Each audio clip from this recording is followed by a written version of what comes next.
Mike Vrabel leading the Patriots now as a head coach to a Super Bowl in which he is quite familiar with on the big stage. Jamie, Manti, and Isaac. Gosh, I started the show saying the kids say off the chain. Yeah. I think because I say it, and I just think of myself as a child, but I'm not anymore, Isaac. You're laughing at me because you're younger than me, and you're like, the kids don't say that, Jamie. I don't think I've ever seen Dang it! Off the chain. I mean, have you said off the chain? Off the chain? No, never. It's off the chain? Yeah. I don't know what you know who probably says it? Solo Mike Vrabel. Let's dive into the Patriots here because he's older than me, so he qualifies. Because it feels like it's hard to find anyone right now who doesn't think the Seahawks are going to take it to the Patriots in this game. The Seahawks are talented. They've beat great teams. Yep. They are well on their way, Manti, to being a proven Super Bowl opponent to the Patriots. Why are we overlooking New England, though, in this point? Well, I just think you alluded to it a little bit, Jamie, is when you look at the body of work, right, between these two teams, the Patriots versus the Seahawks so far this season. You think about the Pat signature wins, probably the first Bills game at Highmark Stadium. That's when I really think they came on the scene. And then after that, maybe the Baltimore Ravens game where they won late in the fourth quarter. And then you look at the Seattle Seahawks, the Jags win, the Houston win, all of the Rams games that they played, the Niners games where they shut out the Niners or really put a beating on them the last game of the season. And I look at it, and it reminds me of gymnastics a little bit. It's like it's the same event, right? Whether it's floor exercise or whatever exercise it is. Both have great execution scores. Just one has a different level of difficulty. Yep. And that's the Seattle Seahawks. Now, when you have a different level of difficulty, you get higher points. There's more style points to your routine. And it doesn't mean that the Pats didn't have a perfect score. It's just right now, the Seattle Seahawks and the way that they've been playing offense, defense, and special teams, they've had the harder schedule. They've gone through the harder teams. And they've won in spectacular fashion. And so I think that's why when fans or people look at this matchup, they look at a team that's been through a lot, but has stuck the landing every single time. So I would have to go to that, Isaac, as to why the Patriots may be being, quote-unquote, overlooked. Yeah, you sound like a true girl, Dad, by the way. Like, you know, stick the landing. My kids are in gymnastics. Yeah. Right? My kids are in. Also, in the month of the Olympics that are about to be upon us, like that becomes a gymnastics very easy conversation. Maybe more of a figure skating thing, but we hear you. But it's still stick the landing. Obviously. I need to lock in because I need to know more. But you're bringing up some good points. I look at this game and I'm like, I kind of feel like this is just a game of quarterbacks because defensively, these teams are evenly matched. They both have great special teams units. They have pieces around the quarterback that are really important. So then naturally, you have to look at the quarterback position and say, who do we think is going to play better? That's really what it comes down to.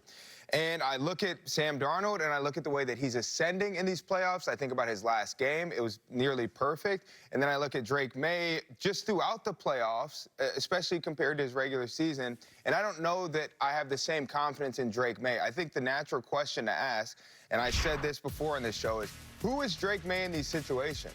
You know, you think about Tom Brady, the Patriot great. He was phenomenal when it came to postseason. It's like the light turned on even more than it was already on, and he became this phenomenal quarterback. Look at Drake Maye, and you know, this isn't all just, it's not all about stats, but it's not like he's taking over in these games. In fact, his turnovers have been, he has 8 turnovers in the playoffs. That was the same that he had in the entire regular season. You know, you got to think about that. Sam Darnold's the opposite. He's ascending, which is what you want when you're going into a championship game. So I think a lot of people just have a question mark of who is Drake Maye in this situation? Manti's over. Did Manti have you had a little comeback on that? Well, I was just going to add, even to Isaac, your point that after the game in the CBS broadcast, Drake Maye is up there on the podium saying, like, I am going to play better. Like, I am going to play better. And it's like, Drake, you got 2 weeks now. Like, we're there. There is no other option now than to step up and play better. So it's a great point about where Darnold is at in terms of his level, but also Drake has an awareness for what he has to become. Well, you know, to support your point, Isaac, when you look at Drake Maye's performance last week in the AFC Championship, that was the worst game that he played statistically in his entire career, not just in a season, his entire career. Now, obviously, the weather elements are there, but I also think that when you put it into context, Drake Maye played the Texans, he played the Broncos, and he's about to play the Seattle Seahawks. Yeah. Those 3 teams are 1, 2, and 3 defense. He's not playing some defenses that are in the middle of the pack or late in the pack. He's playing teams, defensive units that... ...of football to inspect. But I'll ask Isaac this question, and then I want to hear from Manti as well. There was the footage after the Texans game where Mike Vrabel is standing in the hallway, and he greets all of his players as he comes at him after wins. Well, his left guard in Will Campbell looks disappointed as all get out. And Vrabel's like, come on, we got this, you got it. He's not pleased.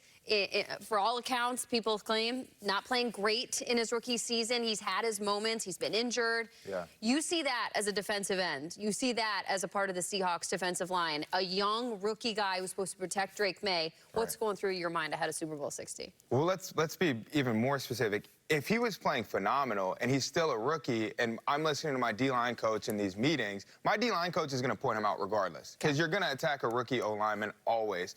Also, McDonald, he pressures a lot. They're going to bring a lot of pressure and they're going to attack him. So I don't want to just attack Will Campbell, but at the end of the day, they definitely are looking at him saying, how can we build an entire rush plan against this guy? How can we draw up blitzes, everything against this guy? I mean, he's definitely going to be a target. And I think the biggest thing, though, is he doesn't have the noise of a coach or things like that in his ear, so it's going to help. Like this scene of him giving him a hug, Vrabel, this connection, that matters. But ultimately, the Seahawks are... Their mouths are watering. Their mouths are watering thinking about this. Well, I go back to the interview that you had with him, Jamie, when he got drafted, and he said, I would die for Drake Maye.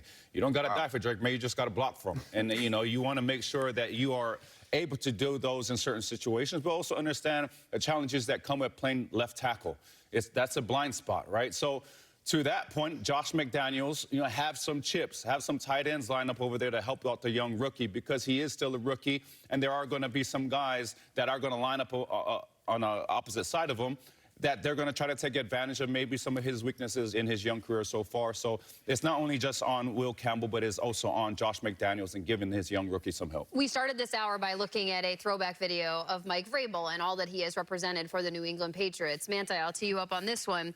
The last time the Patriots were this severe of an underdog in a Super Bowl, it was against a Rams team. The Kurt Warner, we know how that went, and Vrabel was on that team. So we may see another lesson plan put in place beyond just the Warriors and the bottles clinking, where Vrabel's able to say, listen, guys, I've been here, and look at what I was able to accomplish. Well, James, the last Super Bowl that these guys played in, the Seattle Seahawks and the Patriots, the Pats are a 1-point underdog, right? So it's not about who's the underdog and who's a favorite. We all know that being the best on paper, being the best statistically, does not win you football games. The best team that plays on Sunday will win this game, whether it's the Patriots or whether it's the Seahawks. You could have the most explosive weapons on your team, but if those weapons are duds that day, guess what? You're going to lose. And so that's the beauty of this game is whoever shows up, Drake Maye, Sam Darnold, Pat Seahawks, whoever shows up and plays the best brand of football and plays mistake-free football, they'll win the game.